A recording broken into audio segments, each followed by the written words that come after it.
పాటలకు చదివేద్దాం, అక్షర జెండాలెగరేద్దాం.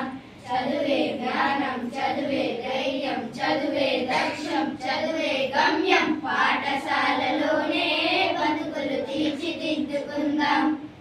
చదువులమ్మ బడిలో మన భవిత మార్చుకుందాం. పేదాలని కాటేదాలు చదువుకులేనే లేవురా.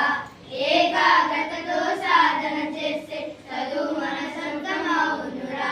పేదాలని కాపేదాలు చదువుకులేనే లేవురా.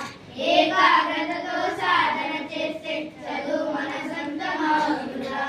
చదువులు అంబేద్కర్ ఎన్నో బడిదుడుకులను ఎదిరించాడు. చదువులు అంబేద్కర్ ఎన్నో బడిదుడుకులను ఎదిరించాడు. భారత రాజ్యాంగాన్ని రాసి బాబాసాహెబ్ అయ్యాడు. చదువే జ్ఞానం, చదువే ధైర్యం, చదువే లక్ష్యం, చదువే గమ్యం.